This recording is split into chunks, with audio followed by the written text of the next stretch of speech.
psychotherapists in CAMS and privately. In this role, Tracie has found that a systemic approach is the most useful in shifting families and systems away from a pathologized deficit view of neurodivergence towards the neurodiversity paradigm.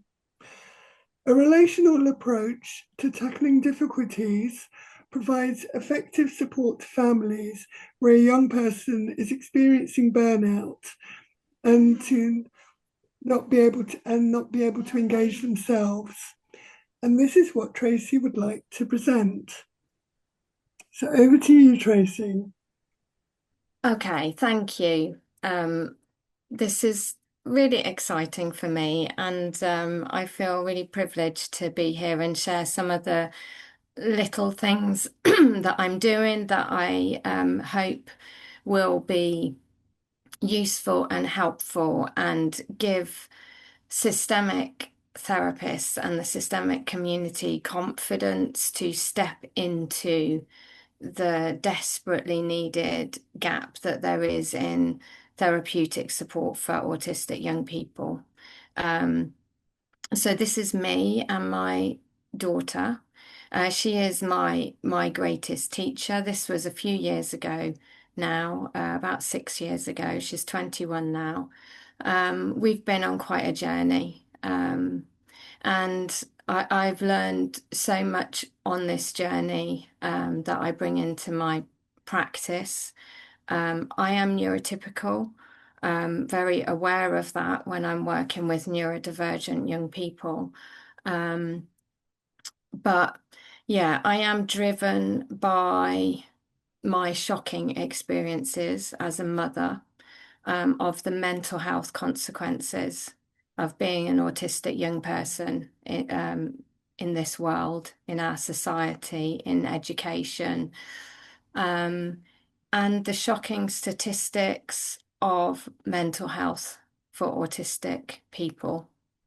That's my passion, and to bring together the systemic approach as a way of supporting is my other passion.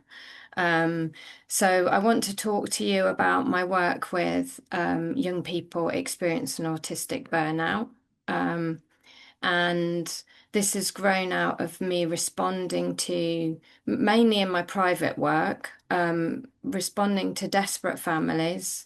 I've been in this situation who don't know what to do, have lost all engagement with the young person, don't know how to help, kind of have a sense that what they're doing isn't helping.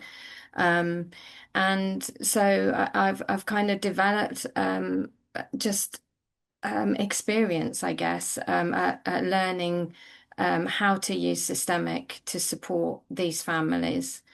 Um, so before I go into the burnout too much, I just want to set out a few things as to why I think systemic is just so important in this area and why this is my passion. Um, Autism is a relational experience. I can't really stress that enough. I've tried to do a little picture here. I hope you like my artwork. This is me trying to capture how I see an autistic experience from the young people that I've worked with. Um, you can see the autistic self, but the experiences of that person within that person are all intertwined with their interactions with the world around them. I use the term death by 1,000 paper cuts quite often to try and connect for young people with these millions of layers of relational trauma on a daily basis from as long as they can remember. That's complex and becomes part of their story of who they are, part of their identity, part of their confusion. So this is why systemic is different. This is why systemic has something that other therapeutic interventions don't always offer. I'm not saying that other therapies can't be helpful because lots of people have told me that they have found it helpful, but I think especially for young people exploring their identity, the relational approach is really helpful. So in my experience, an autistic experience is complex, layered, nuanced, and very largely invisible, with a young person who is often not able to understand or advocate for themselves. I try to describe to the young people and families I work with that I am neurotypical, that I am like a blindfolded person. I am gently and carefully trying to explore an experience that is, like I said, complex, layered, nuanced, invisible. So I hold this idea in my head of me kind of blindly trying to gently explore with the Yeah, young yeah. person. Um, I really like a quote from a Griffiths and Griffiths chapter. This comes to my mind quite often, that we take the position of an anthropologist who wishes to learn about and to contribute usefully to a not yet known culture, but not to disturb or harm it by intruding. And I think this applies to therapists, whether you are neurotypical or neurodivergent, because as we've said, the experience is so individual and so invisible often, that we have to explore carefully and hold our own experiences, that awareness of our prejudice, and hold a curious position. So, yeah, next. So, thinking about autistic burnout. Sorry, my notes have frozen.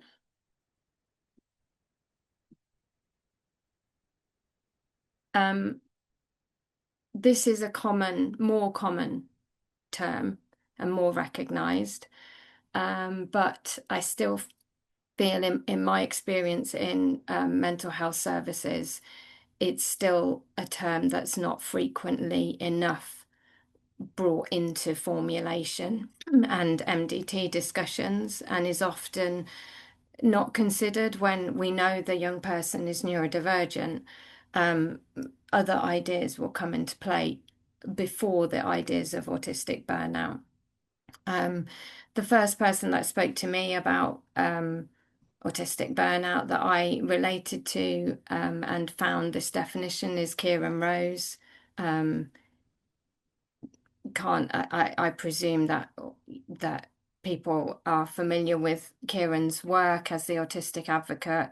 I find it very, very informative, and he's been very influential, I guess, in my journey as a parent.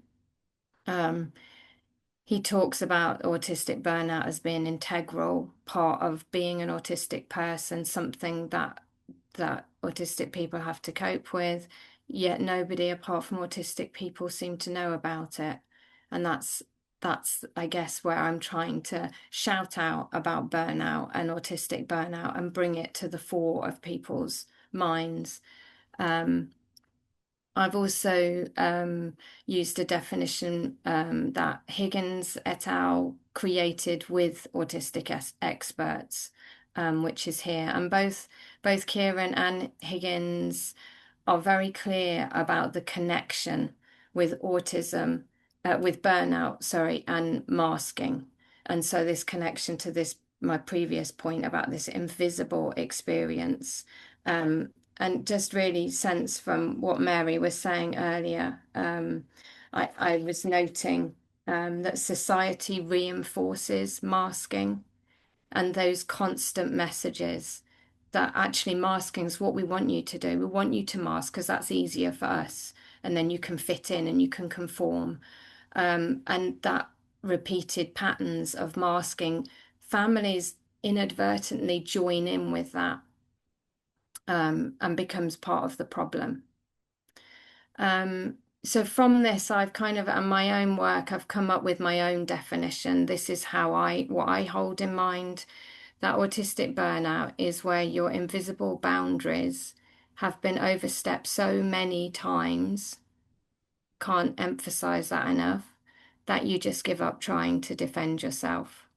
And I use this image quite a lot of a young person on life support to help families reframe from the idea of progression and can't or won't, or rather, they are saying won't, to reframe that to an idea of burnout and recovery. What would you do if your young person was on a life support machine? Um, my own daughter's words that, Mum, I can barely breathe. It takes everything I've got to just keep breathing. You don't ask somebody in that state to start engaging in therapy, to start attending appointments, to start doing this and this and this. They're on life support, you know. So I find this analogy really helpful. And I guess it's led me to this point of working with families around the young person. So, how can a systemic approach help? It shifts family perspectives, it shifts family narratives. Um, we can join with the system, the family system, gently to introduce new perspectives. And by doing this, we can co-create new meanings that the young person then exists within. So I often use the egg timer analogy that it's one grain at a time. We can mobilize those who matter most to the young person and have the most influence to change the patterns. And those are patterns that are either maintaining burnout or they are supporting recovery. This is what comes out in the discussions. Um, so gradually, I notice that as parents start to see the invisible, as they start to see their role in maintaining these patterns when they desperately want recovery, but because they weren't thinking that way, they didn't see what it was they were doing that was part of preventing recovery. They change their expectations, they step back, they do less, they notice the demands they're placing on the young person, and slowly and with patience, the young person begins to emerge. You might notice I'm a very visual person. And this is, I love this. The snail starts to come out, and then we talk with families. So, what happens when the snail comes out? What are you going to do? Oh, I'm going to jump into this space because I'm going to be so excited that they've actually started to do something. What happens when you jump into the face of a snail? Oh, they go back in their shell again. So, these kinds of journeys of patterns and interactions, exploring and journeying with the family is I found is so powerful in helping create a space for recovery for the young person. So just very briefly, this is the article. It's coming in context next month.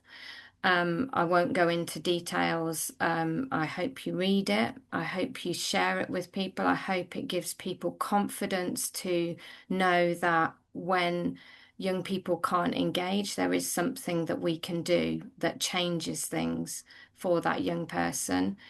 I've based it on three families that I've worked with and tried very much to use their descriptions of their experience of family therapy working with me to be the kind of narrative that I want to get across. So I hope that it's easy to read, and obviously tried to tie it in then with family with systemic theory. Um, and yeah, that's me. That's what I'm doing. I'm really happy to answer any questions just in the chat if people don't want to speak. Um, I'm I'm happy to hear reflections, connections with your practice, and questions. So I will stop Tracie, sharing. let's show you some appreciation. I think I've seen your articles already in context. I think yeah, it's already out because I saw your name. So there are some appreciations in the chat. We've got I just want really people go feel on. more confident, I think, to know that there's a big gap there and to advocate for these young people who really are like on life support. Yeah, Um, people we saying can. it's a big issue. It's a really big issue. And what do you do if you can't engage with therapy? What's offered? Yeah, Often they're discharged. I mean, how ironic. You're on life support and you get discharged. And yeah, families are desperate. And we've got such a resource in these families. They have so much more power than yeah. we could ever have. And in some ways, it's so easy to mobilize the family. Um, It is harder if there's a lot of neurodiversity in the family because often then the parents have their own trauma and experiences to unpick. So it's more layered. So it's gone into the chat so people can access your article. And yeah, it's certainly changed with my experience. I think the help arrives after the crisis is Mm. over. Mm. And this is something, like I said, I've done with private work because often families can't access the help in CAM. So for people who are working privately, this is online. A lot of this is online with parents. Um, it's so accessible and something that, I don't know whether people are doing this, whether this is part of people's practice and experience at the moment. I know it's very common. So yeah. Well, thank you so much, Tracie. That's a really great presentation, and I'm sure it will stimulate lots of discussion.